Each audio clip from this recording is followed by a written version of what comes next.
Bro,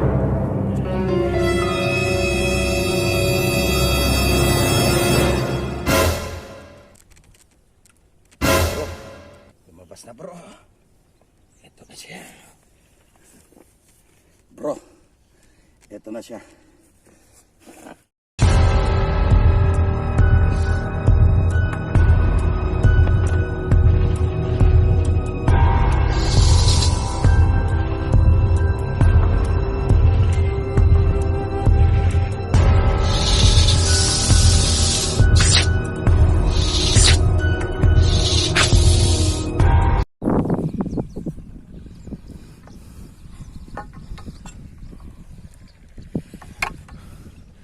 Okay mga bro, malapit na tayo dito sa location.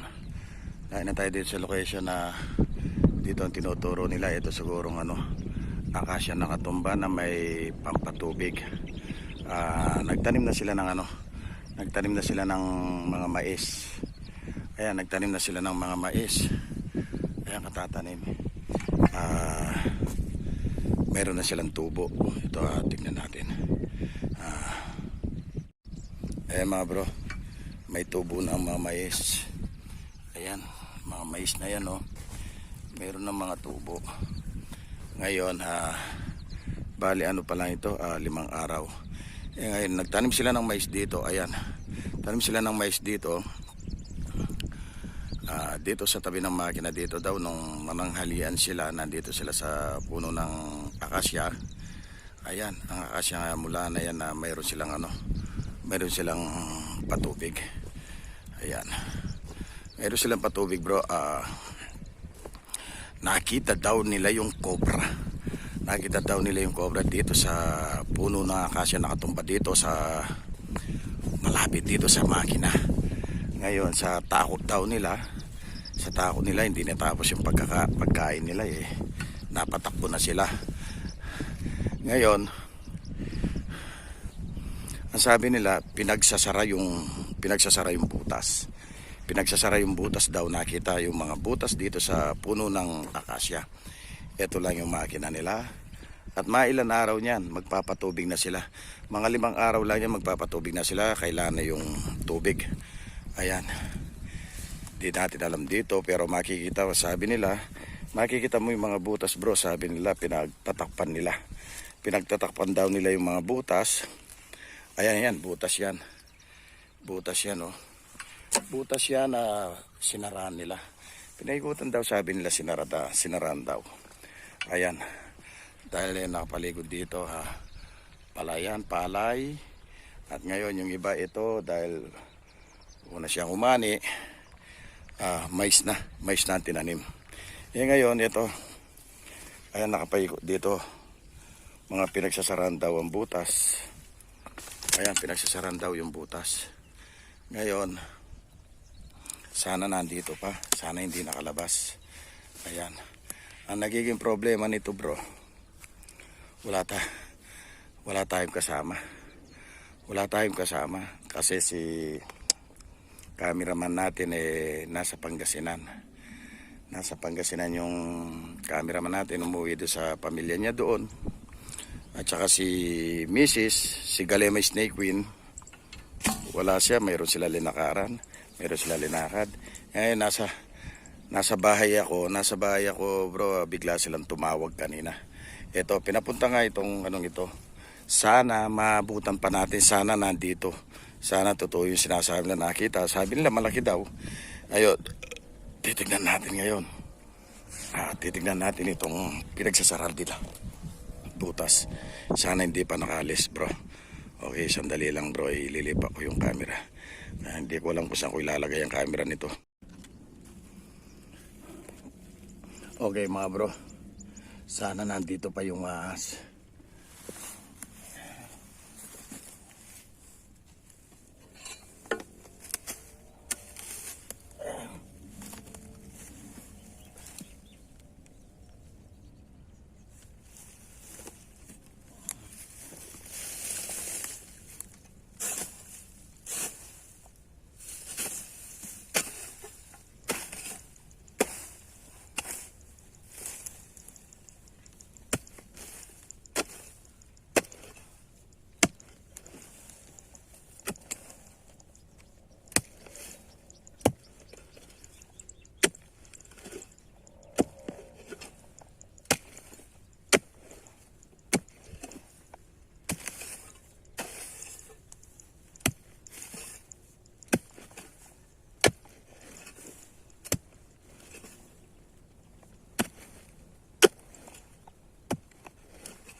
Wala.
Siya rito.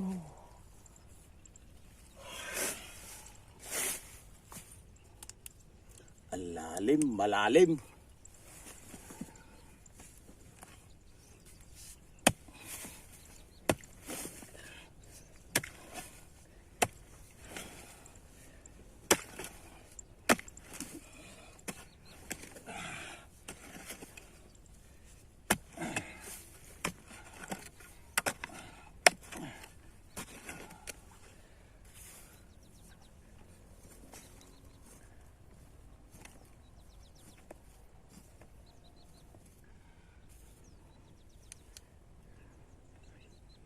Ayun ang ahas, bro. May ahas nga, bro. Kaya lang napakalalim. Oh. Ay.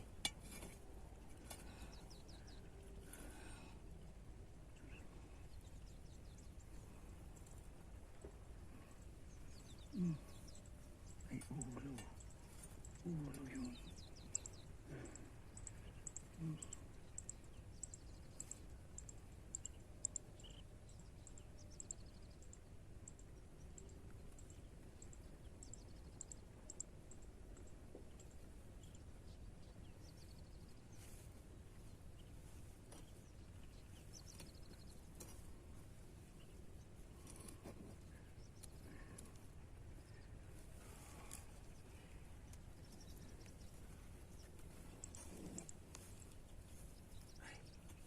Ulo na naman. Ay, ulo. Ay. Ay, ulo. Wala na. Ayun.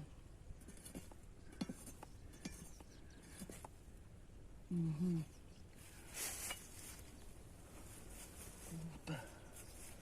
Alis.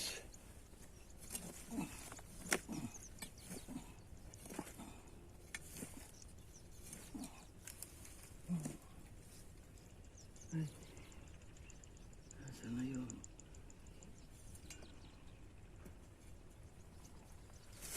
Ito siya. Puta. Yun.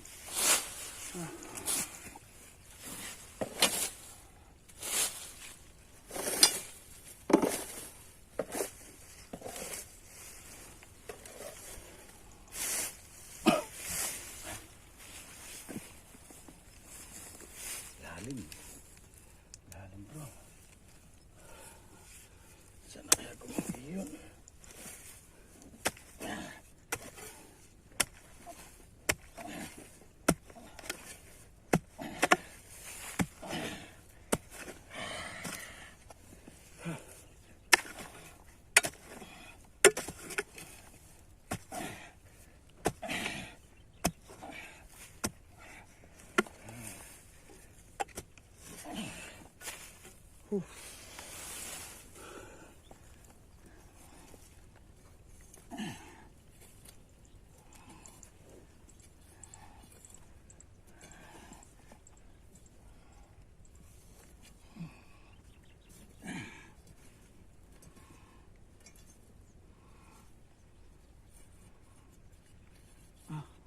Tanong tayo. Ayun.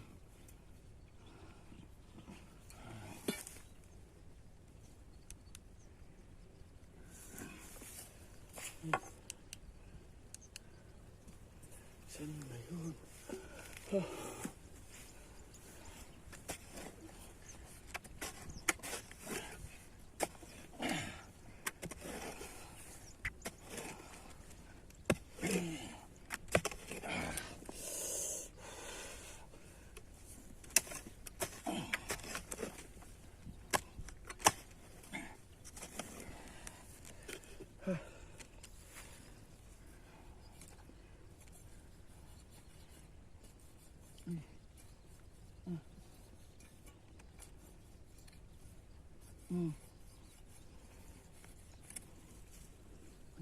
Puta. Malayo. Bus.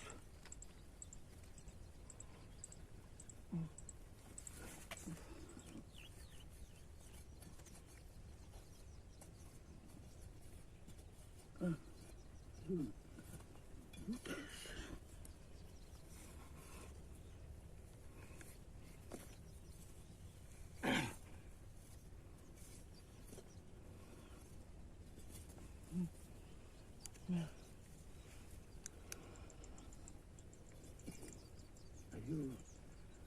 Ito na siya. May ulo naman ang pinapakita mo eh. Dito bro. Hindi. Ayaw lumabas bro, ayaw lumabas.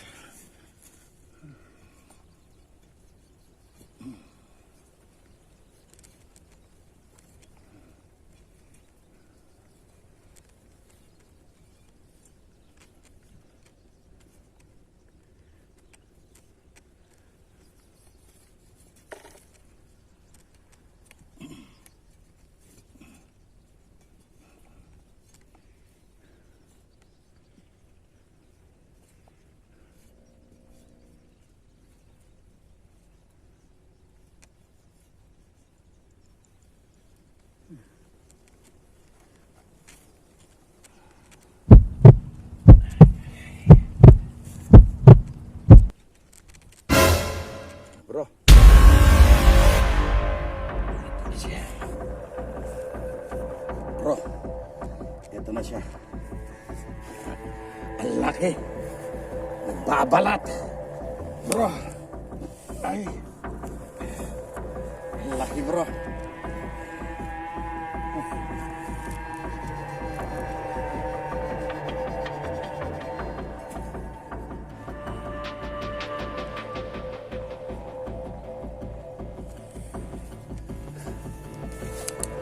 Laki nga bro, nagbabalat.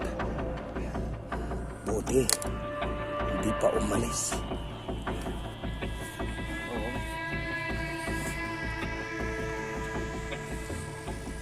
Ay, ay, ay, ay. Ang laki.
Ayan bro.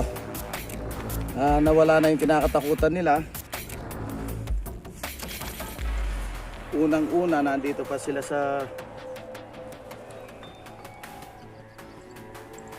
kanilang tubo, yung kanilang makina na nagpapatubig. Katabi lang dito sila nagpapatubig. Dito siya nagpapahinga sa puno ng akasya nito. Paano kung nagpapatubig siya ng gabi, nakagat siya. Ito, nahuli na natin. Tatawagan ko na lang siya mami ang pag-uwi natin. Pag-uwi ko, tatawagan ko na lang siya, nasasabihin ko, nahuli ko na para wala nang peligro sa buhay nila. Ayan bro.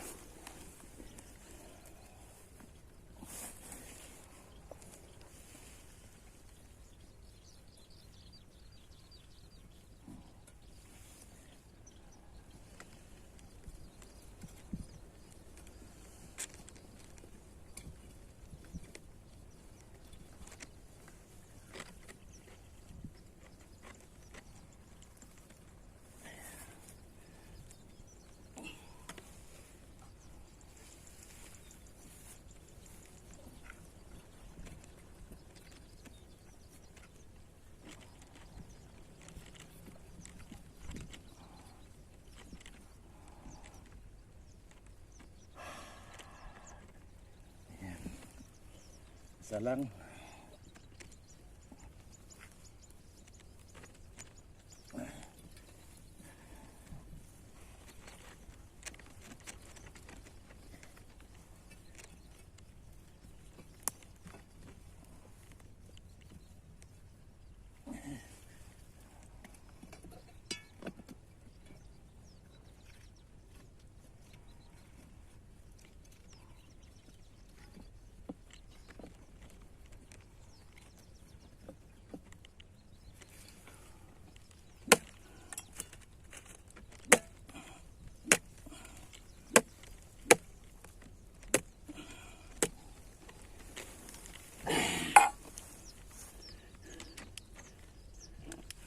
Okay bro.